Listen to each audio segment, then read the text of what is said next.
This episode of Couch Potatoes Unite!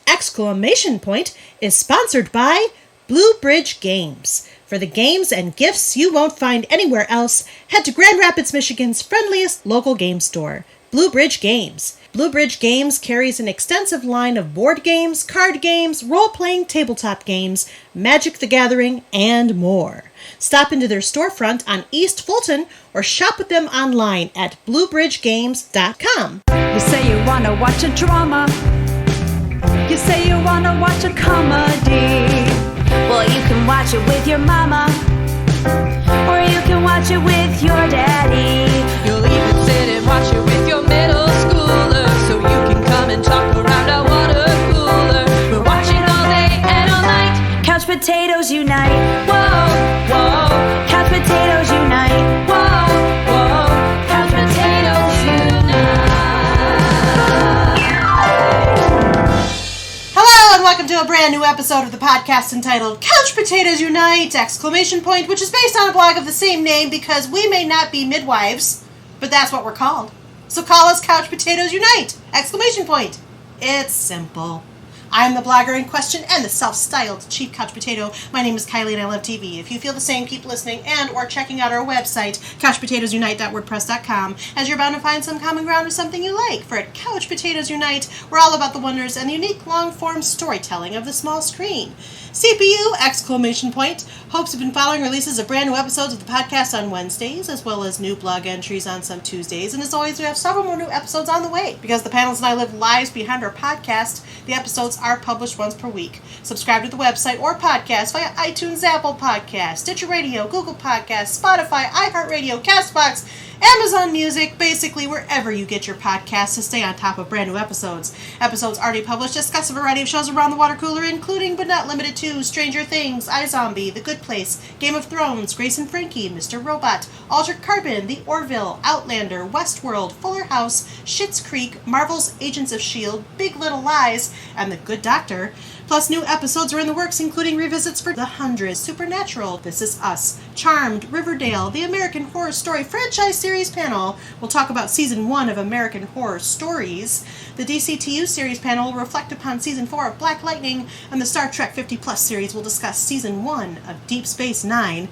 We'll be launching new panels covering The Animaniacs, Killing Eve, Brooklyn Nine-Nine, American Gods, Grey's Anatomy, Cobra Kai, Peaky Blinders, The Marvelous Mrs. Maisel, A Discovery of Witches, and The Hauntings of Hill House and Bly Manor. And because we look back at shows now past, we'll travel through time and experience all sorts of identities with Quantum Leap. We'll cry bazinga for Big Bang Theory. We'll navigate the witty political satire of Parks and Recreation. We'll become psychos for Psych. We'll go where everyone knows your name with Cheers. We hope you'll be listening when we talk about Frasier. And we know that's what she said when we talk about The Office, both from the UK and the USA. By the way, did you know that CPU also from time to time goes live? We've been live from bunkers, comedy shows, Comic-Cons, and game stores. Plus, we're planning more live appearances and other cool stuff, including in whatever we're calling these times right now. So make sure you like or follow us at our Facebook page, our Twitter at CPU Podcast, our Instagram at Couch Potatoes Unite, or subscribe to the website, our YouTube channel, our Apple iTunes channel, our Stitcher Radio channel, or find us on Google Podcasts, Spotify, CastBox, iHeartRadio, and Amazon Music. In the meantime, if you don't hear a show in this podcast format, fellow panelists and I still write reviews, and we always seek new panelists, so if you have any interest in joining the discussion, say hello by finding us at any of the outlets I've mentioned. At the very least, stop by and leave us a thumbs up, comment, or review. We like feedback, even with the stern tones of Sister Evangelina underlying it all. Today, we're around the water cooler and taking a first look at a British period drama that airs on the BBC in the UK and on PBS in the USA. The series is called The Midwife, and it's a series that was popularly requested for discussion by a combination of seasoned and unpeeled couch potatoes alike. As we start this new ongoing panel and catching up series, today's episode, of course, covers both seasons 1 and 2. And if you're not already aware, you should know that from time to time your chief couch potato and main moderator, that's me, needs a break, particularly when I think others are more passionate about the show we're discussing in the moment. Case in point, today's episode, which I am not here to moderate.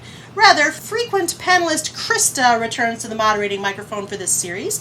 She is our 5th most involved panelist currently and one of our moderating team, having previously co-moderated How to Get Away with Murder, and who currently moderates are the Crown panel. In this episode, Krista is joined by 2 of our occasional to frequent panelists, 2 brand new voices, and of course me, kicking back as a panelist myself. So without further ado, I'd like to welcome back Krista to the moderating microphone. Take it away, Thanks. Krista. Thanks, Kylie. You're welcome. So, welcome to CPU's new panel called The Midwife. Based on the memoirs of Jennifer Worth, the show follows Jenny Lee as she navigates the trials and tribulations as a midwife in the East End of London. As a member of Nonnatus House, an order of Anglican nursing nuns, Jenny and company have lots of interesting adventures. And I wanted to have a quick note. Seasons 1 and 2 cover the period from 1957 to 1958. Season 1 is 1957 and Season 2 is 1958. And also, for those playing along at home, our Christmas specials will be considered the first episode of the new season. And at this time, I would like the panel to introduce themselves, and the returning panelists know the drill. But here's a quick reminder. Please identify yourself by your first name and how you came to watch Call the Midwife. How did you find out about it? What made you start watching? And what made you keep watching? Then, I would like you to rate it overall. 5 out of 5 nuns. You love it. 4 out of 5 nuns. You like it. 3 out of 5 nuns. It's okay. 2 out of 5 nuns. Meh. And 1 out of 5 nuns. Skip it. We also are going to rate the show based on some very special CPU rating system. You love it. Every episode plays with your emotions, but in the end, there's always a cup of tea and cake, like Sister Monica Joan. Poplar is a whole new world to you, and though you've been trained, you're unsure if you can always stomach it, like Jenny Lee. There are parts, like Peter Noakes, you love, but you feel like it's missing something, or maybe you're the odd one, like Chummy. There is a deep sadness there when you're having trouble shaking, but you keep going, because what else is there to do? Like Dr. Turner, and well, Sister Evangelina too. Something is off and you need to change it. You're not feeling this after all. Like Sheila, aka Sister Bernadette. Alright, who would like to go first? Hi, I am Sarah. Hi, Sarah. I started watching Call the Midwife because Netflix told me to. It suggested it and I just thought it looked good. I didn't really know anybody that was watching it, so it was a whim. I kept watching it because I really enjoyed it, and I remember talking to Krista about it, because I think, Krista, you were one of the only people I knew that was also watching it, so we've long been talking about it together. Bonded during that 100 episode thing where we only, Yeah. I would rate it overall 5 out of 5 nuns.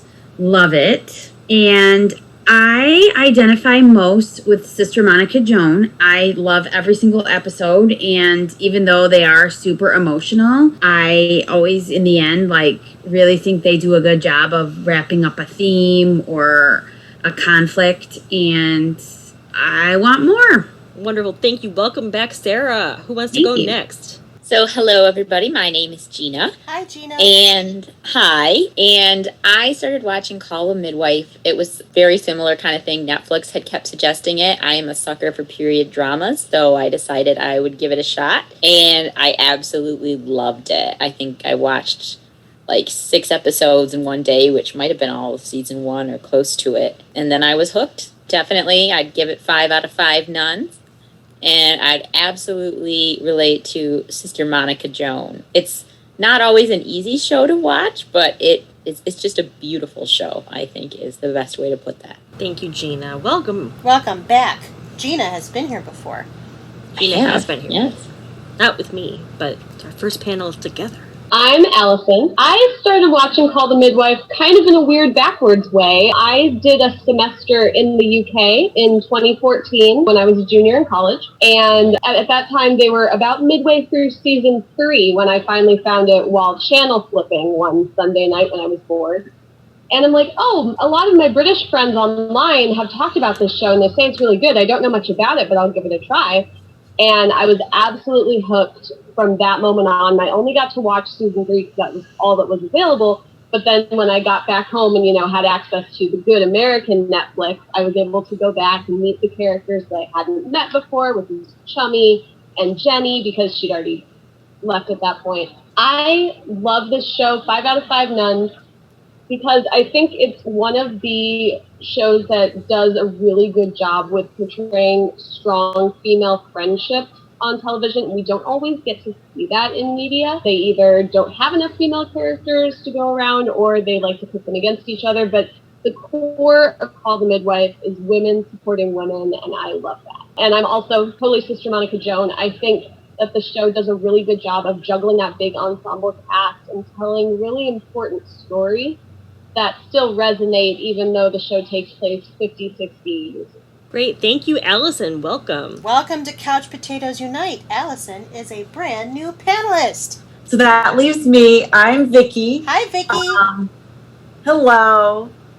And I would also rate it 5 out of 5 nuns. I love it. And I started watching it because Allison, who you just met, is my daughter. And she told me I had to watch it. And I think we're on our 4th time watching all of the episodes. I am a total Sister Monica Joan. Love every part. And one of the things I really like is I think they do romanticize like the clothes. Oh my God, the clothes. And the food, I mean, I just want to have sponge cake all the time.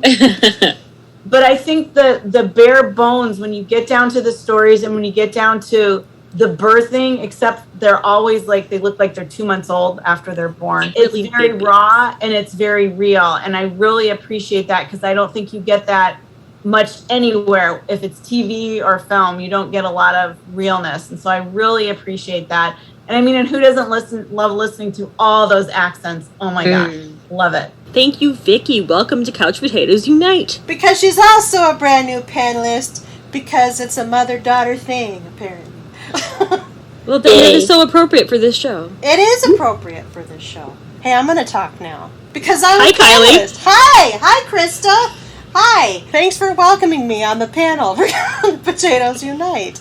I started watching Call the Midwife because there were people who requested it as a Couch Potatoes Unite panel. Netflix wasn't pushing this one on me. I don't know why not. I do enjoy British shows and period dramas and every combination thereof, but they weren't talking to me about Call the Midwife. But Sarah and Krista were particularly energetic about Call the Midwife, and through their various means and ways, these other 3 lovely ladies joined us, and so now we're here talking about Call the Midwife. I hear a lot of love, and I'm not trying to be the poo-pooer, so remember, the grades are still good. I'm giving it a 4 out of 5 nuns. I like it. I like it a lot. I don't know if I love it yet, but that doesn't say that I can't build toward that. I have only watched the first 2 seasons, so please try not to spoil what comes after season 2. And maybe I will love it more later on. And right now, I would classify myself as a Jenny, because I think it's a whole new world to me. And though I've been not trained as a midwife, I've certainly been trained as a TV watcher. I'm unsure if I can always stomach it. There is a lot of, situations in the Call the Midwife because of the midwifery. So that's how I feel. But I still like it, and I'm excited to talk about this show with all of you fine women. Welcome, Kylie, and I appreciate your honesty and opinions. I try to bring the love. To be totally frank, there are 2 very particular parts in this part of the show that I fast forward through every single time because I actually am just like, it's too gross for me, which says a lot about the time period and kind of how far we've come on a lot of things. So, anyway, I'm Krista, moderator, Krista. And I'm also an assistant couch potato here at CPU exclamation point. True. I don't remember how I started watching it. I probably Netflix asked me to, or told me to. And then I found out that my grandmother was watching it, so we kind of watched it together. Like, we would call each other on Mondays. Then I read the book, and I read the, all 3 books. And I've been watching it every Sunday night on PBS ever since. So Sunday night is, as Nick, my fiance, calls it, Sad Nun Day.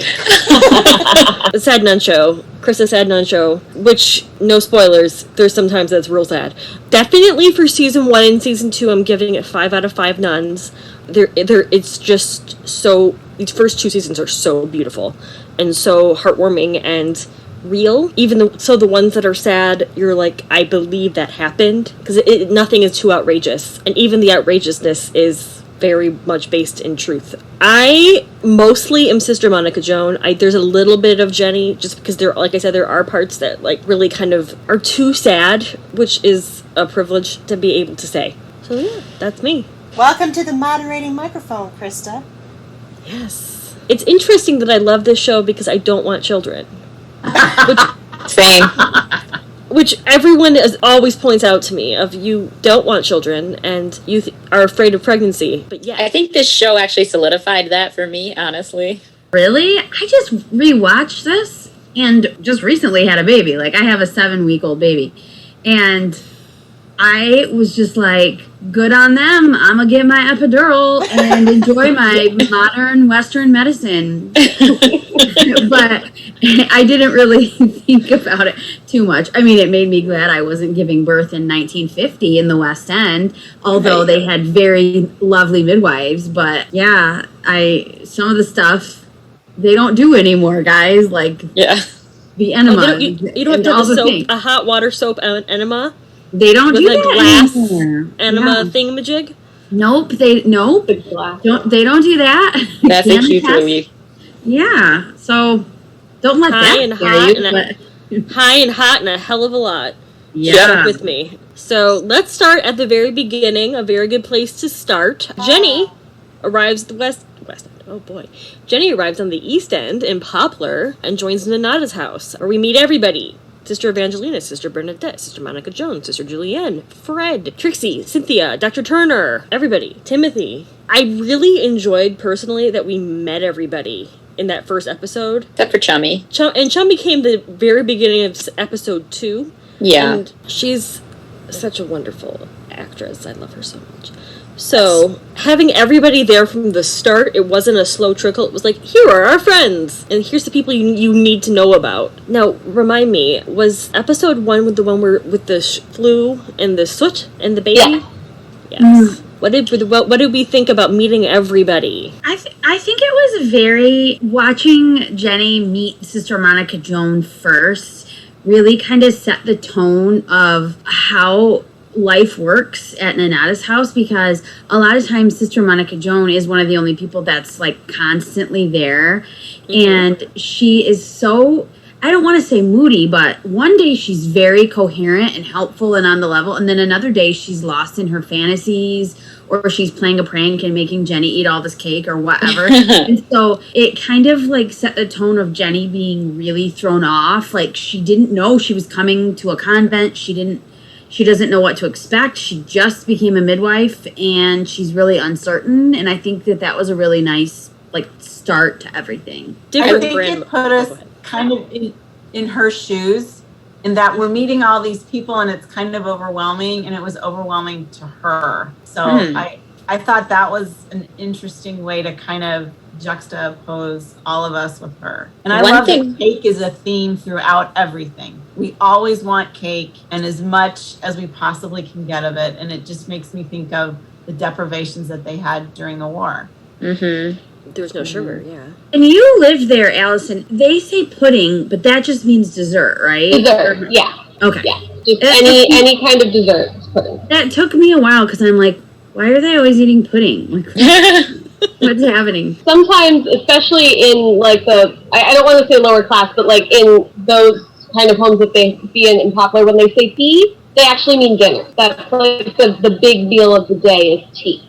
But it could also mean just, I'm going to have a cup of tea. So it can be a little confusing. Tea time, yeah, does seem to be dinner, because they say luncheon for lunch. Yeah. Yeah, so. I'll say one thing I thought was interesting reading the books after watching the series was reading the descriptions that she said of the other characters. For example, I've never, the phrase she used to describe Trixie was she said she had a waspish tongue. And I thought that was funny because, I mean, Trixie's a little bit sassy. You see that in the first season, but I always thought that she was just kind of sweet and fun as well. The big thing she talked about with Cynthia was that she had such a sexy, gravelly voice. And I mean, that wasn't, I mean, the girl who plays her in the series certainly has a deeper, it's an interesting voice, but it wasn't really like a plot line. So that was kind of interesting. I believe, because Jennifer Worth? No, not Jennifer Worth, but the woman who adapted it, whose name just jumped out of my brain. I will look it up in a second. She was a playwright, so I believe it's definitely an adaptation. Oh, okay. But the stories, as anyone who's read the book, it's verbatim, especially these first 2 seasons. Mm-hmm. Yeah, that was surprising to me, because I, like Gina, I read the book after, and I was like, oh, this happened in that episode. Oh, I remember that episode. Mm-hmm. Yeah, but so this is a good book. It was very interesting, though, to get some of the more details on some of the stories. I thought was very interesting. And I was interested, especially to see parts they left out that were particularly heartbreaking. Mm-hmm. I believe about Mary, that's a who we'll talk about next. Yeah, so hard. I can still hear Mary's voice in my head saying Kathleen. Kathleen. Ugh. Kathleen.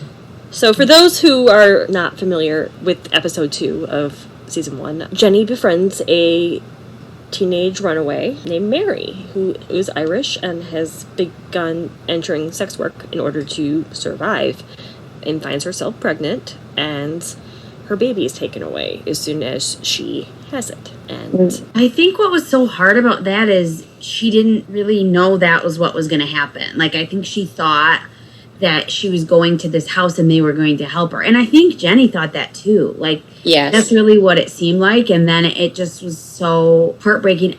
I cannot imagine I can't imagine it as a mother now, but I am like an adult woman with a fully formed personality. This girl, Mary, she was like 13 or 14, right? Like, she was super young. She was super I can't even imagine it. It's just, it was very well written in the book, and it was very well acted, I thought, in the episode. Just heartbreaking. I'm going to take it there because I know we're going to get there eventually. But this episode was heartbreaking when she talked about trying to hide her pregnancy because she didn't want the forced abortion with obviously not an actual medical practitioner. And she talked about somebody, I can't remember if the person died. It was another girl there, if they had died or they just, like, she witnessed like the trauma their body went through. That was something that really stuck with me, certainly. Definitely later on, we do find out exactly how that's done. And it's awful. But it's awful. I think I was just horrified there that the idea that, I don't know, all of it was horrifying to me. And then later on, we meet Mary again when she steals the baby. Which, if I remember correctly from the book, they said it was she had seen her on TV or something years later, but it wasn't actually like a situation that happened immediately, I thought. I don't recall in the book, I'm afraid. Okay. But I believe that Jenny and the fellow nuns had it so that she wouldn't be prosecuted, since she did take care of the baby. So on the TV show, that's what happened. Yeah, they were able to get the charges, if you will, dropped because she wasn't in her right faculty at the time, and the baby had no harm came to the baby. And then they also said because that family had lost their first baby, that they knew what it felt like, and that's really what brought the mother around to not pressing the charges. Yeah. But one of the things that stood out to me was, I'm a social worker, and so listening to how dispassionate and matter of fact, like Sister, Evangelina? Not Sister, yeah. And the priests, they were just like, yes, life. And Jenny was aghast and thinking that was only 60 years ago, 70 years ago, and how much has changed and how we view things. I think, when you think about it as a historical drama, I wish it could be in like high school. First of all, I think it'd be great birth control. But I think showing the changes would be very powerful. But that's what really hit me watching it again, knowing that we were going to do the podcast, and then especially watching 2 and then 4 and seeing how they planted. They're very masterful at planting things that come to fruition later in the season, 2 seasons, 5 seasons, you know, and that takes a well thought out master plan that who I cannot remember her name either. Heidi Thomas has. So Who is in real life married to Stephen Dr. McGann, Turner. who is Dr. Turner. Really? How interesting. Yeah. I didn't know that. I didn't know that. That's fun. I love when that kind of trivia comes out. I will say, Vicky, and maybe because I work in social services as well, but just what you said about like the doctor's attitude and the mother's attitude towards her, that was something I thought was interesting too, because it didn't feel like there was any like attempt to rehabilitate her. It was just kind of like, well, she's had the baby. She's clearly not fit to raise her. We'll take the baby and she's back out on the streets. And I guess I shouldn't have been shocked by that, but I really was. That is something that is continuously brought up throughout the season. Every time Jenny has to go to the London, and every time anybody that personally isn't hospitalized, there's just this group of men, roving men, who just stare at you and write down your details and like look at every part of you, and there's no care and there's no modesty, which is something that I'm eternally grateful still does. If that happened, I from a modern lens, I don't understand. It kind of brings me to think of the episode with the medical rape, the woman who had been medically raped, and I know we'll talk about was that in the first 2 seasons? Doesn't sound familiar, Gina. All right, never mind then. Spoilers. But it was making me think about the episodes where the characters had been in the workhouse. Yeah. Which we have a lot. Yeah, there is. There's there's Mrs. Jenkins, right? And then there's also the brother and sister who were in a relationship together. Oh, yeah. I had to research workhouses because it's just like I did not know much about it. It's terrible. And it is terrible. I mean, it's terrible. And I know this sounds strange, but like, I guess when I picture like this time period in London, I just picture the musical Oliver, and that is not like. This is because of my theater background. Many of us on here have a theater background. So, like, I'm like, oh, there were lots of orphanages, but I didn't know that there was, like, workhouses where adults were there and, like, the brutal conditions and, like... And they were stuck. Yeah, that once you went in, you were stuck. Yeah, it's... And that was better than the reality, right? They created the workhouses in the time of Oliver because the reality was even worse. Yeah. Yeah. So that's the scary part. But I never knew that they went on that long.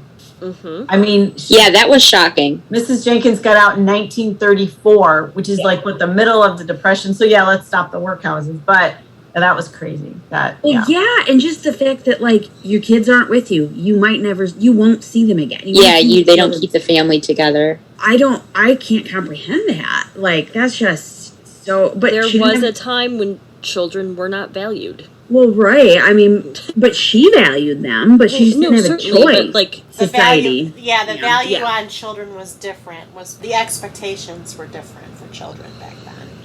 I mean, they eventually created child labor laws between the two countries because of these situations. Well, and then what Gina said too about the rehabilitation, and it's just like, well, we're just gonna like be done with her. It was kind of like when they went into the workhouse, you already messed up your life, so you don't even get your kids around you. We're gonna separate them, so maybe we can do something with them.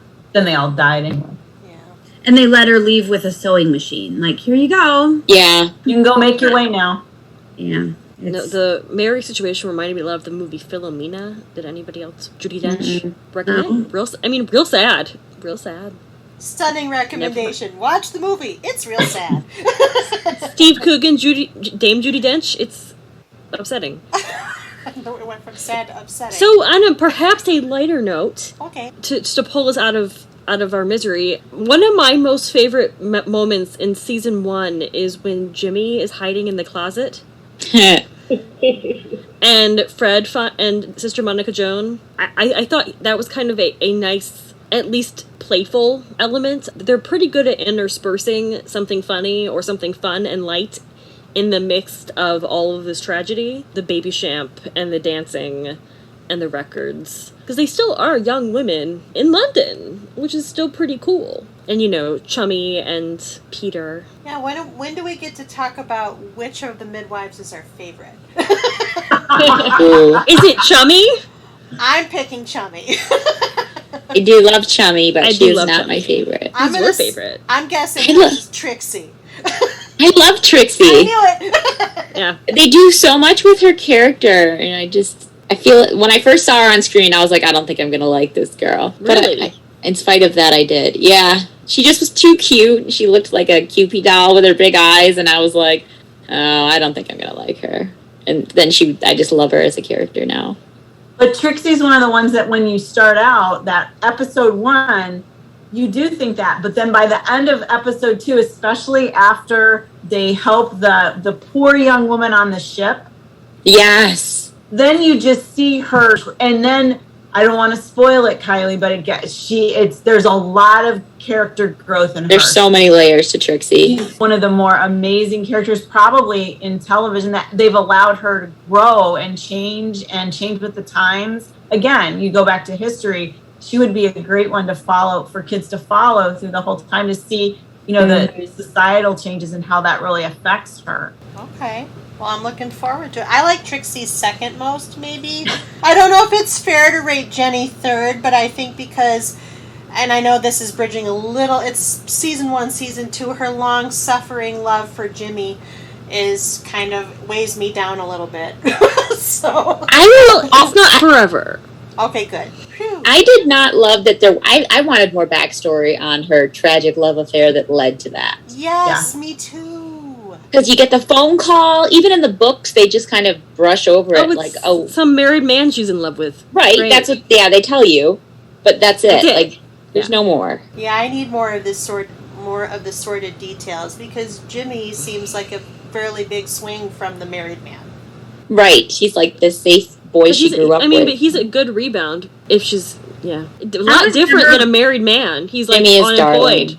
But He's a darling unemployed person. He knows he's going to be the rebound, and that's not really what he wants. Yeah. He wants to be Jenny's first choice, and he knows that's never going to happen. I don't know if he's that smart. He's just there to be pretty. There's a lot of grass is greener between those two, and that's when between season 1 and season 2, I was just like, I don't know where this is going, and I don't know if I'm here for it. I think they are the safe choice for each other, and so I hope it doesn't last a long time. That's good to know. It also goes back to like the exploitation of women, because Jenny says she was 17 when she's loved this married man since she was 17. Yep. He's obviously a lot older than her. So you go back to that and how pastor work through that. That's where I have so many questions. Yeah, that just raises the questions, Vicky. Like, how did she meet this exploitative married man? This is the question. I need to know. I think Gina is spot on. So It drove me nuts. Well, speaking of the cargo ship and Kirsten, that was a really smooth transition. She's heckling the moderator, and I'm here for it. Hey, they can't all be winners. It's okay, Krista. No one's judging. It was fine. I was just teasing you because it was, late. We were wrapping up. I was trying to bring us to our next point. It's okay. That episode did a lot to me. I'll say that. Are we on the ship episode? Isn't that in season 2? Yeah. Season 1, right? I thought it was the end of season 1. Did I make an error? No, probably not. I'm pretty sure that if you're talking about Kirsten on the boat, that was season 2. I just watched. Yeah. I'm sorry. But it's cool. So, moving right along. One thing, but let's stick with season 1 for a hot minute. Okay. One thing I did want to discuss was the cleaner and her brother from the workhouse. I remember feeling very left field. Ew, yeah. Especially because Sister Evangelina was so cool about it, and she's so not cool about mostly everything else. That was a shock. And then just the complete acceptance that the cleaner killed herself. Yeah. Completed suicide, sorry. I wasn't shocked by Sister Evangelina's reaction so much because I think it's in keeping with, she clearly is she lauds the good old days more than the other sisters and believes that all the hearts, she's the voice of the older generation here because maybe Sister Monica Joan is too far gone to be that person. And Sister Monica Joan was rich, so she wouldn't have been in the workhouse. Exactly. And I think Sister Evangelina she has the memory of an elephant. She just remembers everything that ever informed, the neighborhoods and streets that they serve. And so That's true. It wasn't surprising to me that she was more understanding of the incestuous setup than maybe, Jenny or anyone else would be. But the rest of it, yeah. It was a very sad episode. It's kind of an interesting juxtaposition to say a Game of Thrones, which granted is fantasy, but sort of that incest took a totally different, direction. So it was kind of interesting to examine it through more of a historical lens and more of a sensitive perspective. I brought the room down. It's a lot to process with that one. I'm sorry. Oh, no. Well, I think you bring up a good point with Sister Evangelina in that, coming from such an impoverished background and such a large family, and really whatever scrap of tenderness and love you can get is what you're going to go for. And so that, I think she could totally see that happening. And then with the suicide, again, I think it goes back to, even though she can be a battle axe, she's a very compassionate, loving person, and she personifies. I mean, when you look at her, she does personify what it means to be a nun and a religious person, and they all do. But she is battle axe, and always on Sister Monica Joan's case. I don't know why. She will not give her any peace. But I think that it also goes to what Allison was saying about female friendship, and sometimes the nuns, especially the older nuns, but they're those role models, right? And it is totally a teaching relationship, even though they're all qualified midwives and they all have their own strengths and their own life experiences. I think that episode is really cool that way. And it also shows the risks that, British television can take that we don't take over here. You are spot on, bang on sometimes. I think that I was thinking that a lot as I was watching it because they are showing as much of a birth as they can, and this airs on PBS here. So I assume it's uncensored in the way we watch it on Netflix. Krista, you are a PBS catcher. Is it as It's the same. Okay. It's the same. They will edit for time because PBS will have those, not really commercials, but those little bits at the beginning and end. Hi, I'm Laura Linney, and you're watching PBS. They don't have commercials. Right. And this is brought to you by viewers like you, or something like that. And the I can say the that Norwegian cruises. I follow a YouTube channel who's an OBGYN, and she reacts to different things. And she's watched this show, and she finds it to be very accurate. She thinks it's, probably the best at portraying births of any show that she's covered. I mean, she obviously hasn't watched all the episodes, but she watched... I don't want to give anything away. I gotta make sure we're... I know, I keep thinking that. Oh, it's in season 2. It's in season 2. So she watched Chummy's birth. That's And then there was another one that she watched at some point. So, and she was like, yeah, this is extremely accurate. She did say the thing where, that baby is probably not a newborn, but it's... But you can't really get a brand new newborn. I'm not giving you my newborn to be in your show. That's too hard. So that was her only thing. But the rest of it, she was like, for the time period, it's pretty accurate. One of the things I love about this show is all the issues that they tackle for the time period. Mm-hmm. It's not just about pregnancy because, we see TB. Later on, we start to see a lot about the vaccinations, all sorts of different medical and just societal issues, which I think are fascinating. Because it's more about family. It's about It families. is. Yeah, babies, People. but... And also they're general nurses, too. They are, which sometimes I forget, and then... I love that man that she takes care of whose bandages she changes. I can't think of his name. Oh, it's Joe. Oh, I love Joe so much. That was one of the saddest episodes to me. Yeah, That one was a really good one. But it was ended really- okay. It ended not terrible. No, but I just... He died. Vicky's No, he did. I don't died. think he died. I think They said he eventually died. She went back to change his bandages again at that place where they weren't really taking care of him, and He does. he had died. Yeah. He died after losing because Both legs. they went septic, and Yeah. it's interesting to see because at this point, 1957, the National Health Service has been in place for I want to say about 10 years, and it's done so many amazing things. But you can still see they're kind of still working the kinks out a little bit because they're like, okay, provide all this care, and they haven't quite worked out yet. And Yeah. unfortunately, Joe was one that paid the price.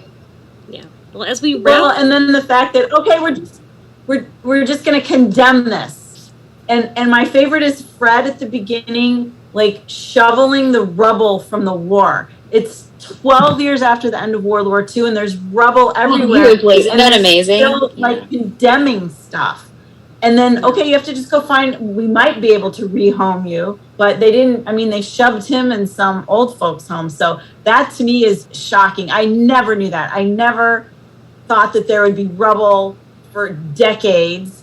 And Right. that they would just come in and condemn something. I mean, it shows me that I don't have the best grasp of like Britain's history. I mean, because obviously I know a lot about World War II and what a war-torn area it was. I mean, the bombings and stuff. But I'm naive. I didn't know that they were still dealing with that aftermath, you know, for years to come. And I just read something. This is a little off topic, but stay with me, I'll get there. Hayley Mills, the actress, has a new book coming out, and I read that the British government taxed her income 91%. So when she went to, years later when she came of age and she went to access her money, she was supposed to have like, it would have been like 17 million today, and she barely had anything because they had taxed it so highly so they could rebuild from World War II. Wow. And that was like in the 60s and stuff still that she was working. And that just blew my mind. Yeah, I know. Yeah. So clearly they had like a lot of infrastructure that they were fixing up and cleaning up. And it's just mind-blowing because the land war didn't really get to America, you know? I mean, we had Pearl Harbor, but otherwise we didn't have that particular aspect. So it's really fascinating to kind of go back and see and watch it, and I'm getting educated, guys. all right. Well, as we wrap up season 1, Sister Monica Joan is put on trial, and Chummy gets married. Is there anything else we want to talk about from season 1 before we move on to season 2? Awfulness that is Chummy's mom. Chummy's mom. Oh, the worst. She is the worst. Ugh. Do they? We also didn't talk about Sister Julianne really very much, but I really enjoy her a lot. Yeah, of course, she's wonderful, and I'm very excited to get into Sister Bernadette. I'm just ready. Mm-hmm. I am as well. I know we get a lot of kind of explanation around Chummy's mom. And I've watched season 2 and not beyond, of course. Does she come back? Oh, yeah. Yeah. Well, I hope there's more But just for 1 or 2 episodes, and it's actually it provides some closure. Okay, Yeah. fair enough. I will. It's some stay tuned. catharsis. I don't know about closure. But you know what's great is Chummy, like, doesn't let it break her spirit in the She end. doesn't know. I love Chummy. She doesn't let anything. The best. Yeah. And Peter And I is think- such a good support for her, Yeah. being her, because he loves her just the way she is. That's the dream. Oh, we didn't get that far yet. Sorry, I don't want to like jump ahead. But I was going to scream the girdle. The girdle. When Oh. she's pregnant. During the pregnancy, I was just watching that one the other day. I think we're Good ready to go to riddance. season 2. I think we're ready to go to season Let us begin. All right, Mrs. Jenkins. Oh, Mrs. Jenkins. It's just heartbreaking. We touched on it already a little. It's We just did. heartbreaking. And Mrs. Jenkins, and that's also the same episode where the young girl gives birth in the warehouse place and leaves the baby on the steps of the convent. Baby Raymond. Isn't I it remember. just This such is a the little good girl that Christmas she wasn't. episode? She delivered the baby herself, correct? Yeah. Like she was asking them about pamphlets, and then she like Has a did baby. it. Yeah, she did it, and that blows my mind. This child got up in the middle of the night, went and delivered her baby in a warehouse, and came home. And her dad had been giving her pocket money because she was such a good girl and so Yeah. helpful. Yeah. Mhm. That was heartbreaking, but in the end, that one was resolved nicely. But They Well, aren't except all she had the resolved nicely, but I was No. very That one was, glad yeah. this one was, because that we Well, it didn't was the see another Christmas baby get taken episode. away from the mom. Well, and that was another heartbreaking one where she didn't know what would happen if she had, like, she didn't have education. She didn't, you know. know. Yeah. Yeah, that was the Christmas episode. That was the other That part was of the it. Christmas episode. Mhm. Yes. yeah, because she was playing the head angel or something She was. in the play or whatever, and then she fainted. Is that? Yeah. Yeah. Yeah. Yes. Infection. Mhm. Guys, again, I don't mean to say, oh, I just gave birth, but I did. And I cannot imagine. Well, Vicky has children too. Vicky, can you imagine giving birth in a warehouse by yourself, like as a teenager? I was so high maintenance. Like, there's no way I couldn't have done it, guys. That was the saddest scene, too. Oh.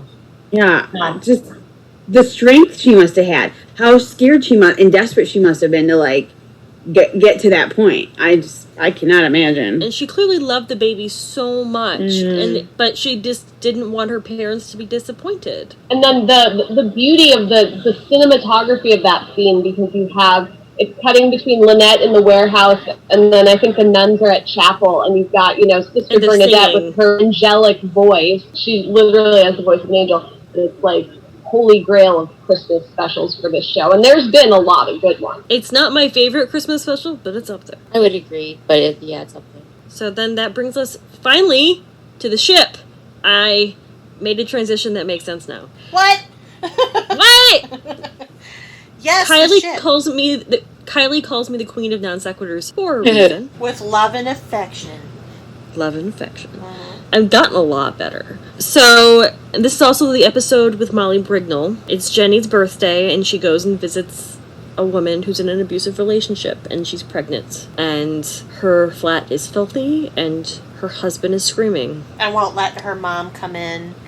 That's so heartbreaking. Yeah, this was a really good. This might be one of my favorites of the season, and it was technically the first one, just because of you almost expect the ship to be kind of a not a great place for one woman, and she's obviously providing services at the behest of her captain father and whatever, but they are taking care of her in the end. While on the same token, you get the on-land situation in this flat where the man rules the roost, if you will, and it's completely in utter disarray, and she's in danger, and their children are in danger, and That is an interesting juxtaposition. I hadn't considered that like her husband, who should be the one caring for her and everything, is where she's in danger. Whereas the other woman who's on this ship, like, yes, the men are buying sex, but like you said, they're kind of looking out for her as well. She doesn't seem. I think Kirsten is her name. Yeah. Kirsten doesn't seem at the beginning to really realize that anything's unusual about what she's doing. No. She says, my dad says that the sailors stay happy as long as there's a woman on the ship. So she's basically a sex worker. I don't think they pay her. I think that's just her job. She's room and board, and the men visit her to keep themselves happy at sea. But she doesn't seem to think anything's weird about it at first. But I love how at the end, she's like, like Trixie and Sister Evangelina kind of set her straight. And they are the absolute best two people to have them deliver that baby. They were great. They do not get along as a rule. Right. At least up until that point, that was a definite turning point in their relationship. Because, because Sister Evangelina was giving her so much crap. Oh, the little princess, on the ladder. And then when Sister Evangelina got hurt and Trixie had to take over, I really enjoyed that kind of flip. yeah. And just to be clear, no, they weren't buying her services, if you will. They were keeping her comfortable, though. They were giving her finery and gifts, and making sure she had pretty things so that she was happy, so that she in turn would continue to provide the services. It was just a cycle of that woman on the ship situation. And her dad was the captain. That's the weird That thing. was so messed up. Like, that's... And I wonder if it was supposed to... I know a lot of it was used for humor to kind of offset the Molly Brignall situation, but it really wasn't funny. in retrospect. Oh, no. I think mean- the comedy was really the Trixie Evangelina rapport. Yeah. That's it. I mean, I didn't laugh at it, really. And I didn't even think it was light. I just thought... And the fact that Sister Evangelina seems to think the ship is German, so she has a grudge against Germany still, even though they're Swedish, and so she's like, no scracking Swedish either, shuts them the door. Like, that's where the humor came from. When she has the baby and the men are all standing around so concerned, and then they're just, like, in wonder. And they sing. Yeah, that was... Because kind of the whole time I was kind of sitting there like, these terrible, disgusting... Because obviously they have no idea who the father is. Right, Yes. so it could be any of theirs, so it's kind of all of theirs in there. Exactly. And that part So kind it's of made me like, huh. Okay. Are they all... Yeah, like, it's kind of touching, but also, like... kind of gross. Yeah.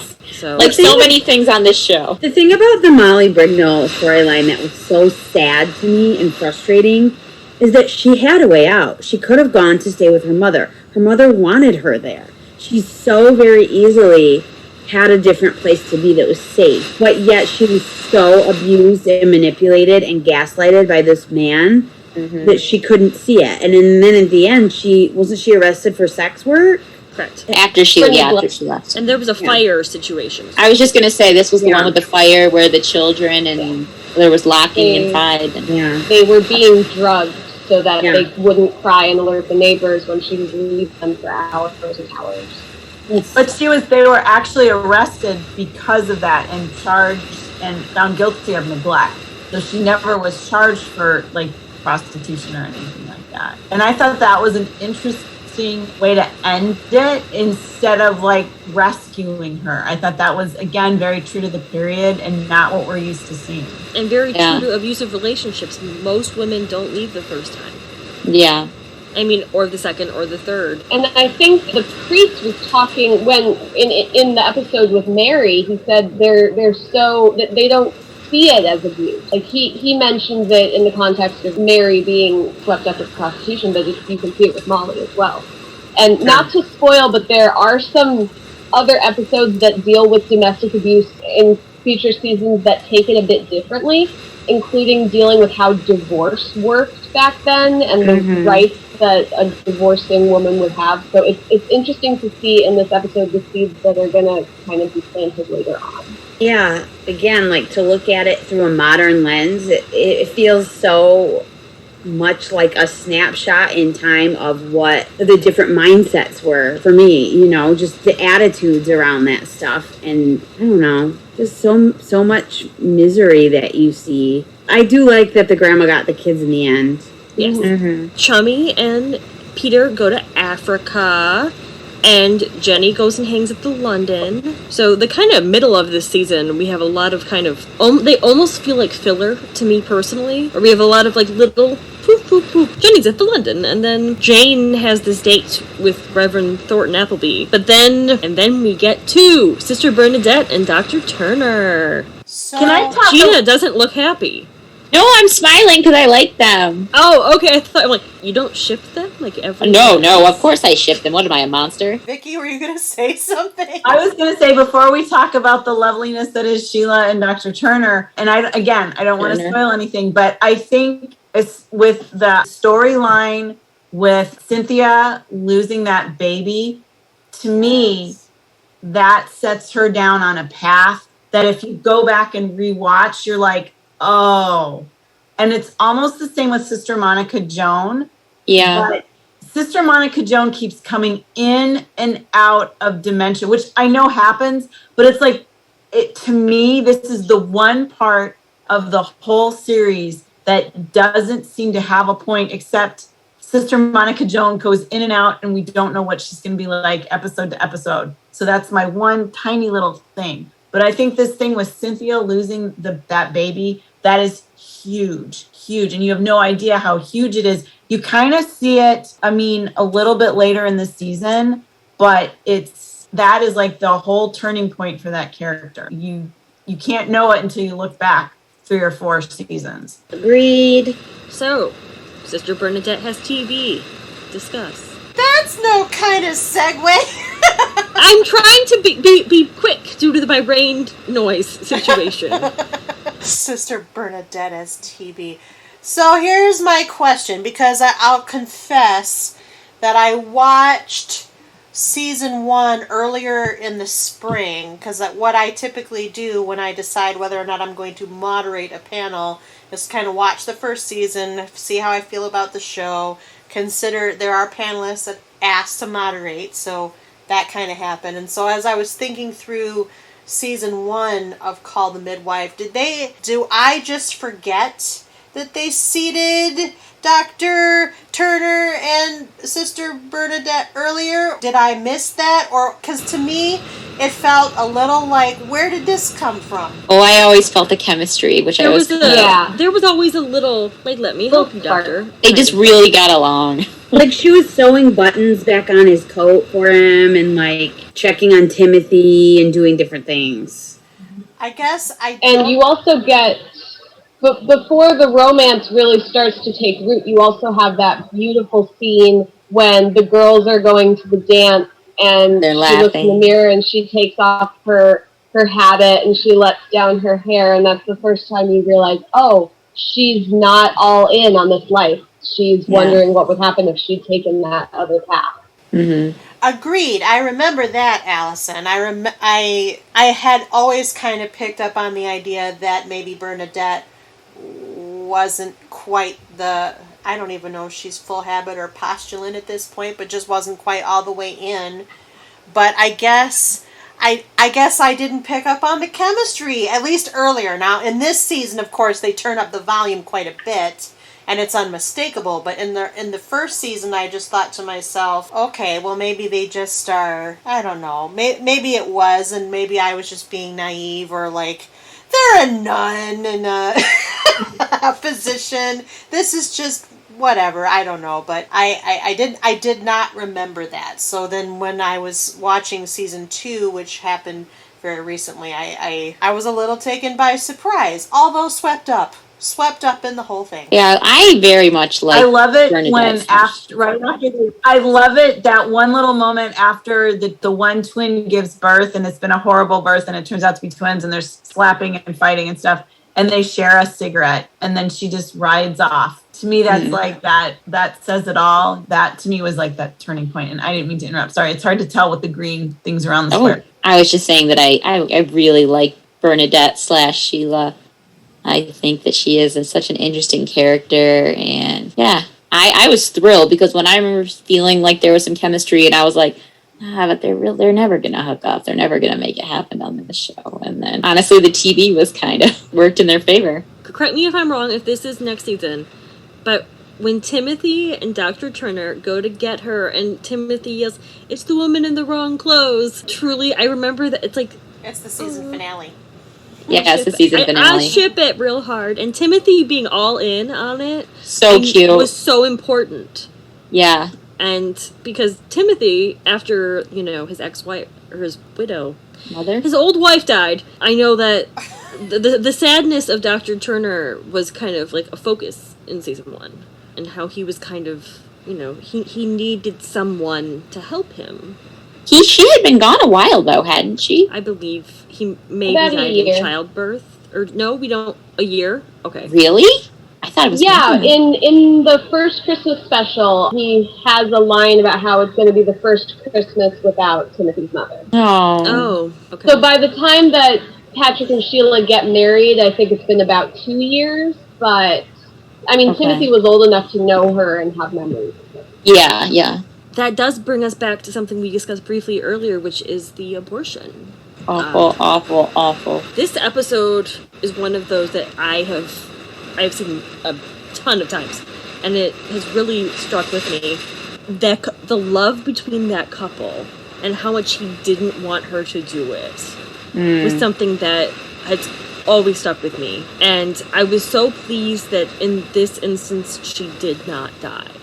Yeah. Because so many of these instances probably ended like that. And one thing about this show is I suspect more babies died and more women died than on an average percentage we see. Absolutely. Probably because it doesn't make for good television. Mm-hmm. But I'm also okay with that from a viewers. So this was the episode where she already had like 7 kids, right? Yes. And it was like, she just didn't want any more children. She didn't want to be pregnant. She didn't want to give birth. She didn't feel they could support the baby. Correct. And they had asked for a bigger flat and were waiting for one. So there was a lot going on. She had tried to get she tried to use herbs or something to miscarry. Herbs and a hot bath and she could, nothing worked. So she finally went to a back alley abortionist. a lady who came and put her on the table. But at that time, though, like, there wasn't even birth control that she could get access to. Mm-mm. It's a lot. I mean, it's a hard one to watch, I think. I don't know.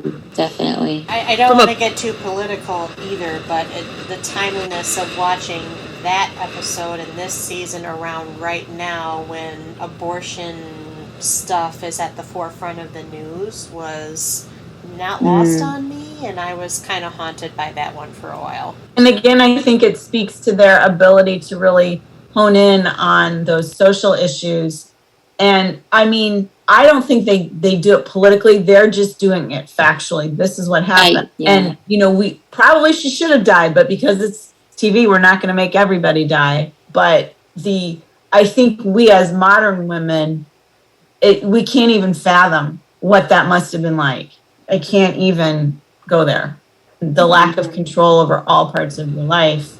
And it's not like, it's not like getting pregnant it just happened. That was just a part of life. It wasn't like it was a political thing or a violent thing or anything in this situation. They were married and they got pregnant all the time. And I really think we can't even fathom that now. And to not have the ability to better their situation because she was always pregnant, nursing, and taking care of children, and there weren't jobs for her anyway. I mean, there just wasn't an option to even if she wanted that pregnancy or the ones before, she couldn't, support them, you know? It's got to feel so frustrating to not have a voice or a choice or, anything. This is not the first time abortion comes up in this show, and I do feel like while they are not being political necessarily, they do want to touch on a number of issues that are related to childbirth and the choice, because as this time progresses, all that is you have choice, you have more agency. And I think the show does a really good job of, at least in these first 2 seasons, this is our base level. And we can only, improve from here. One of the scarier births we see is Chummy, actually. Yeah.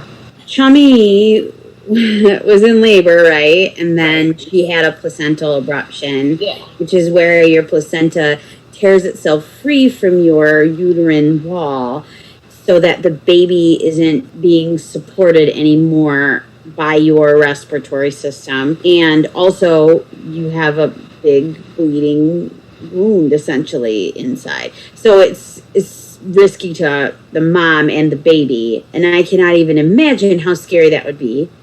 But also how scary that would be to be watching your friend go through that and the realities of it. And yet you have to stay calm, And not at a hospital.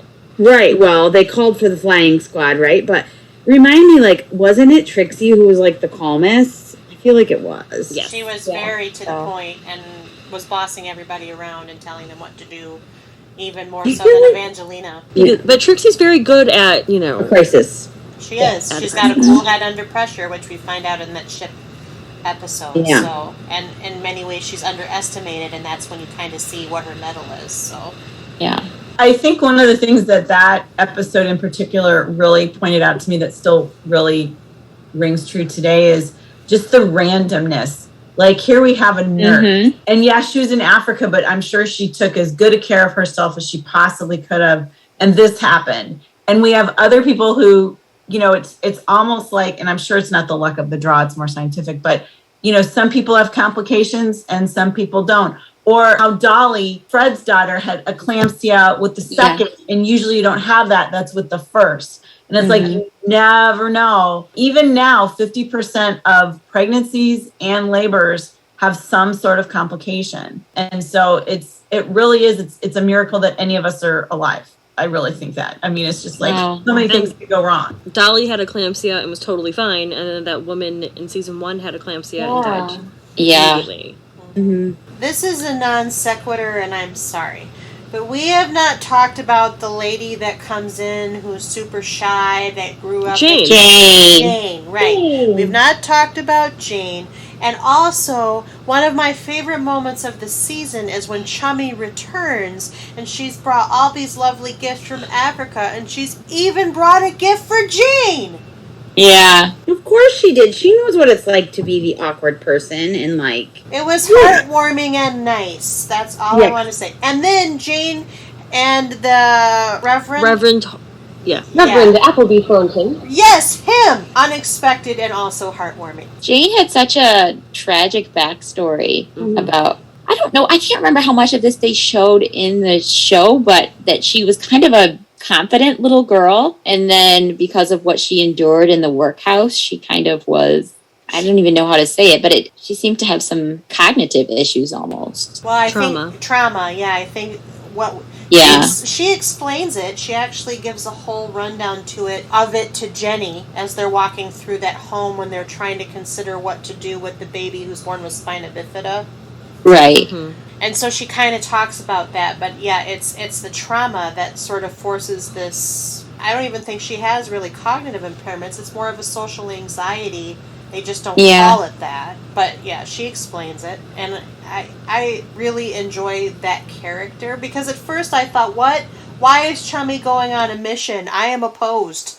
Like, where's she going? Chummy's great. She's my favorite. And then they bring in Jane, and I think, well, okay. I mean, she's no Chummy, but fine. And then I come to love Jane quite a bit because of all the stuff that you learn about her and how being in the Nonnatus house and everything opens her up in such a way. You know, she's never going to be fully opened up, if you will, but she relates to all of the girls very differently. She finds relationships with each and every one of the nuns, and then she also finds a little bit of subtle romance too. So I felt we had to hit on Jane specifically because we haven't, and also I just really loved when they all got the scarves and she gave her the scarf too. That was sweet. I think it kind of goes back to what Allison was saying about the female relationships. It gave her such a chance to like really have those relationships in a safe place, and you're right, it like opened her up and she was able to, develop her personality more and have confidence. I don't know. It was cool. I like that character. I don't want to ruin anything. She doesn't stay around for that many seasons, but okay. She's great. And that actress, I really enjoy her. Yeah, she is great. So wrapping up season 2, Chummy has baby Fred, and Dr. Turner and Sheila get engaged, and Jenny meets Alec. Oh yeah, we haven't talked about Alec, who is very handsome. He's so cute. He is very handsome, yes. His little curly hair flip I was into. And he seems like a gentleman so far. We've only met him for the one episode, and he so far. Oh no, there's facial expressions. Sarah, stop teasing me. I have no face. Expression. I like Alec. We all like Alec. Everybody likes Alec. That's. There's an elephant here somewhere, and I'm just gonna keep watching. Yep, you gotta keep watching, Kylie. I mean, you know just by looking at the book cover that her married name is Jennifer Worth. So, have we met a guy whose last name is Worth? I don't know. You tell me. Whose last name is Worth again? I'm not gonna tell you. Crap. All right, I'll have to stay tuned. You have to stay tuned. You'll keep listening. I love, too, in that episode when it's just like, oh, we're going to tear Nonnatus house down, even though it's like a national treasure, because we're going to put a road there. Yeah. But we're not going to tell anybody. Yeah, what was that about? How can they put a road there? There seems to be surrounded by a lot of, buildings. You don't got to worry about that for a while. Yeah. It's like you kind of see it as we go through the series, because I think now, like season, 9 or 10, we're up to like 1964 or something. And it gets more modern, the architecture, as it goes on. So you have to think, well, it's London. It's always changing. It's always growing. And in order to put those modern buildings in, like the one that Jimmy's building, are working for, that company that's building, something's got to go. This is mild spoilers for the Christmas special, the season 2 Christmas special, but like something happens that causes the demolition to be slightly expedited. And it does have to do with the lingering rubble and issues of the fact that, you know, there was a massive attack. Sound. Well, and they kind of allude to that, I think, at other points during the season. Like, there's leaks, there's things that don't work. Poor Fred is always running around trying to fix things. And I think there's a line about mushrooms growing in the chapel or something like that. I don't remember what season it is. But again, it shows that, you know, instead of trying to save like a historical thing like Nonna's house, they're just going to knock it down. And that seems to be a theme throughout like that time period until it's not. And then they're like, oh my gosh, we've knocked down all these things. Why did we do that? But there's everything is historical there. Like they don't have the same concept of what makes a building old as we do. My favorite pub in Cambridge that we would go to was like established like 1682 or something, and it's just like a blip to them. It's very true. I was in London in 2002, and London is so like old and new at the same time. It's a crazy but wonderful city that way, But I like watching this mid-century depiction. Where do they film it? Do we have any information? They film it in London, and then I think most of the interior shots are like at a studio outside the city. That's kind of how they work. Like that's how Harry Potter was done as well. It's like London suburbs. Oh. But I follow Laura Main on Twitter, who plays Sheila, Sister Bernadette. And she's very prolific in posting like, oh, we're doing these exterior shots today. We're doing this. We're doing that. Her behind the scenes photos are really, really fun. There are certain exterior shots, like the stairs at Nonna's house. That's like on a lot. Mm. But when she's riding her bike through, that's actually London. I had this thought the other day. I'm like, I wonder if that was in like the audition notice for these roles. Like, must be able to ride a bicycle. Other than Chummy, of course. Other than Chummy. Chummy had some issues with the bike. All right. Do we have anything else we want to say about season 1 and season 2? Do you want to talk about like costumes and fashion for a moment? Or yes, by all means.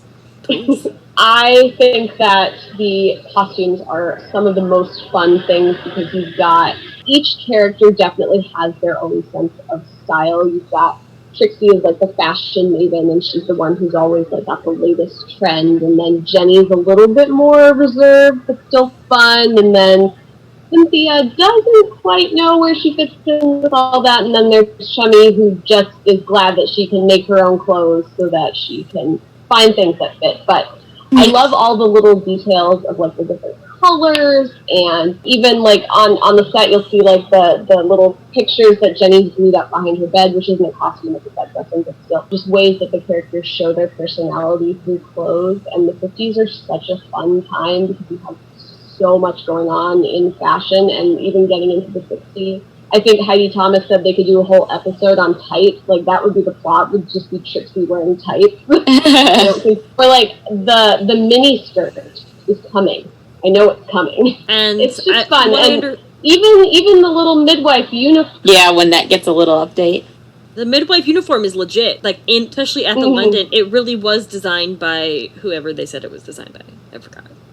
Yeah, I love that. When she goes to the London, I love that purple nurse's outfit. Yeah. I know that's just crazy, but if I were going to do cosplay for this show, that would be the one I would pick, with the little belt. I love it. I loved how Jenny was just like, I'm in slacks when she was at the jazz place. Yeah. I'm in slacks. I don't know. I just don't know. And I'm like, oh my God. The hair is pretty amazing too. Trixie does a lot of cool. There's a lot of good hair to come, Kylie. Just queuing you up there. A lot of good hair to come. I enjoy Jenny's victory rules. I think that's I do too. fun. I love bought victory that rules. hairstyle a lot. But also, Sarah, do people cosplay Call the Midwife? I need to know this answer. I don't know, but we could start it, couldn't we? It sounds like fun. Let's do it. Call the Midwife Convention. I have a red cardigan. All So right. I'm halfway there. You with are a red- halfway there. All you need is a blue kind of jumper thing, and you've got the whole ensemble. Yeah, I'd do it. Sign me up. You heard it here first. Copyright TM. Oh, I guess we'll talk to the show. If I couldn't have one of those purple nurse outfits, I'd go for the nun's outfit so I don't have to do my hair. Oh, That's lazy. You need a wimple? Is that what you're saying? Yeah, so sign me up. Well, and some of the ladies, the patients have amazing outfits. Like the one who had triplets. I'm like, yeah, you don't seem to have a lot of money, but your clothes and those shoes. Oh my gosh. Or we didn't talk about this, but the lady from Jamaica. Yes. Racist. Her? She had some gorgeous clothes. The Jamaican woman. Yes. Yes, the patterns. I mean, I know that's what they were looking at specifically, was just the difference in the patterns and the colors. But I was very, very into it. Yeah, we barely talked about that episode, and of course I think it was a very important one because it was a show, the show's racial allegory, race discrimination place, and I thought it was very delicately done. I enjoyed the heartwarming ending that came from it, and that, hearts and minds were changed, even if it was just one. Yeah, but wasn't that the one where Sister Monica Joan hung up the phone when they called? Yes, that is the one. Yeah. When she I was so mad. Not great. Me too. Take her phone privileges away. Yeah, I was like, I don't think she has them. No, No, she shouldn't. no. Yeah, But I was she like, touched the phone. come on. I know. Sister Monica Joan. My grandmother had dementia, and Sister Monica Joan reminds me, it's just, especially the sweets thing. And every time there's cake, and I'm like, yeah, that tracks. I really want to see a flashback, and it would be played by a different actress, but of Sister Monica Joan in her heyday delivering babies. Oh, I would love to see like a spin-off backstory type deal. Yeah. I want them during the war. I want That to know, would be interesting. I want Evangelina on the motorbike. I want delivering babies while bombs are falling around. I want midwives during the war. That's It a would have to great. be like a spin-off. There you go. I would watch it. I would watch. Or at least a thank whole, I mean, even if they didn't do a spin-off, they could do like one whole flashback episode. Yeah. Yeah, that's true. Would watch. 100%. Agreed. I'm sure a lot of them have kids that probably look similar to them. Whether they're actresses or not, I don't know. I love the actress. I don't know how to say her last name. She plays Sister Julianne, Jenny Agutter, Yeah. Agatha. Yeah, she's and lovely. My husband and I are rewatching all the Marvel Universe movies. Yeah. She's in them, and I'm like, it's Sister Julianne. She is.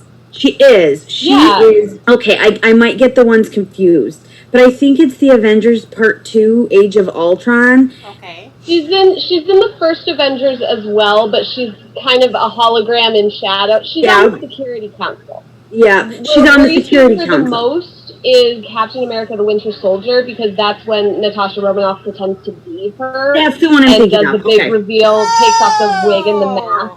Yeah. I'm sorry, did I step on your moment? No, I didn't that's- remember what it was. Yeah. Yeah, I didn't remember which one it was because we're just watching them in order. And I was like, it's Sister Julianne. My husband's like, I don't know what you're saying. It's I weird was seeing her so like without the habit, right?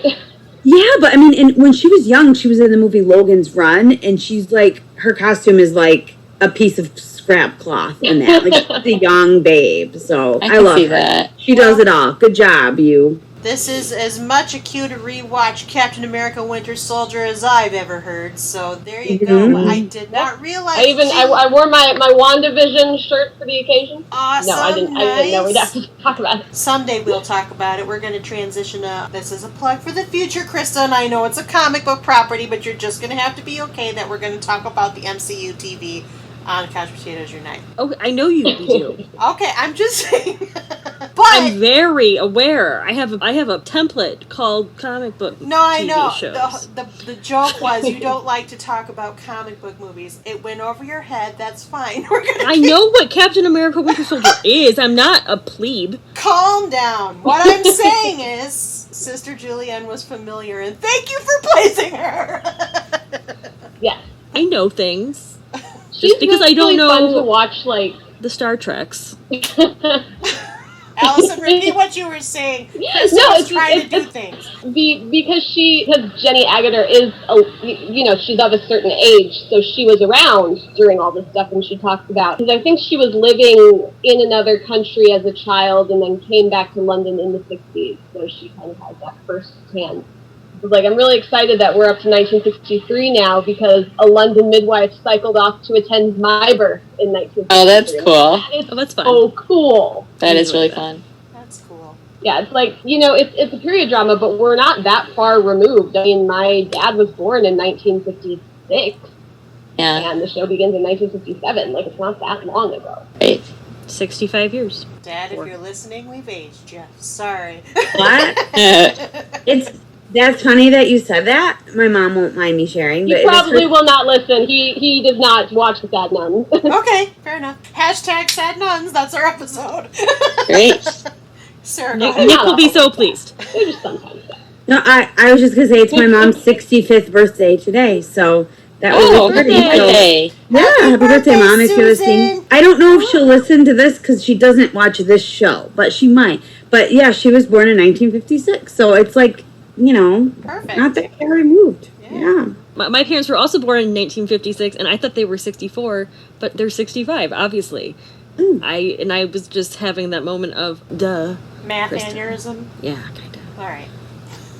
So. All right. Well, I thank you all so much for joining CPU this evening, to discuss a lovely program, and we will do it again sometime very soon, because we need to discuss seasons 3 and 4 and beyond. That's Thank you for having us. So my question is, are we going to keep watching, dear friends? It's a Always. series. They have Oh, yeah. Yeah. It's a series. We have to do it. The next Technically, you one don't have starts- to. The next season starts October 3rd. Oh. Season 10 On premieres PBS. next The new Mean one. Girls Day. Because that's related. I asked him what day it was. October 3rd. That's the subject of a Mean Girls podcast, which we're not going to do because we cover TV. You talked about Captain America. Because that's related to Marvel, which is on TV. Krista, you want to do something? We also talked about Oliver, which is a musical, and Mean Girls is also now a Broadway musical. So it kind of still fits. Okay, Allison, I'll give that to you because whenever Sarah's on a panel, we talk about musicals at least once. That's fair. That's fair. Facts. All right. Kylie, take it away. Thanks, non sequitur, Krista, and I'd like to thank you for moderating our first episode of our catching up series of Call the Midwife. And I'd also like to thank Allison and Sarah and Gina and Vicky for joining Krista and I to talk about the first 2 seasons of Call the Midwife. But don't go too far, Call the Midwife fans, because we are catching up. We will be talking about the remaining seasons in subsequent episodes, but not without rolling the credits first. Couch Potatoes Unite! Exclamation point was produced by Back Pocket Productions, run by yours truly, the Chief Couch Potato, which is really another way of saying executively produced by me, Kylie Piette. My associate producers are Krista Pennington and Selene Rezmer. I edit this podcast, and our logo is by Rebecca Wallace. Our marketing graphic artist is Krista. Our theme song was written by Sarah Milbratz and sung by Sarah, Amy McDaniel, and Kels Rezmer. Kels played the keyboard, Ian McDonough played the bass, Christian Somerville played the guitar, and the whole shebang was engineered by Kyle Aspinall and Christian. We hail from Grand Rapids, Michigan. Please, if you like what you hear, take the time to rate us, give us stars, provide comments, or review us wherever you get your podcasts. Apple, Stitcher, Spotify, iHeartRadio, CastBox, and Amazon are just a few of the places you can find us, but we're also on YouTube. We have our website. Otherwise, feel free to tell us how we're doing, what we should add, subtract, keep, or toss. You know how it goes. And if you have suggestions for shows we might consider, contact us at our website where we have a guest book, by email at couchpotatoesunitepodcast@gmail.com, our Facebook, our Twitter at CPU Podcast, our Instagram at Couch Potatoes Unite, or wherever you get your podcasts. Though, of course, we had new and old shows to chat about around the water cooler all the time, and always have new episodes coming down the pipe. Just listen to our intros. If you miss old episodes or want to know in general what shows we cover, just search for us. Find us wherever you do searchable things on the internet. Don't forget that exclamation point, or contact us via our website, our email, our social media accounts, and stay up on all the new events and episodes by our humble little podcast, Couch Potatoes Unite! Exclamation point. Until the next time, Call the Midwife is available to stream through Series 9 currently on Netflix. Notably, Series 10 is not yet premiered in the USA, though, as Vicky just mentioned, it will on October 3rd, Mean Girls Day on PBS. In the meantime, our Call the Midwife panel will next reconvene very shortly, in fact, to talk Seasons 3 and 4 and Episode 2 of our 5-part catch-up series. So until next time, until next episode, new episodes are published every Wednesday. Keep listening, keep watching, stay tuned! Bye-bye. Bye-bye. Bye.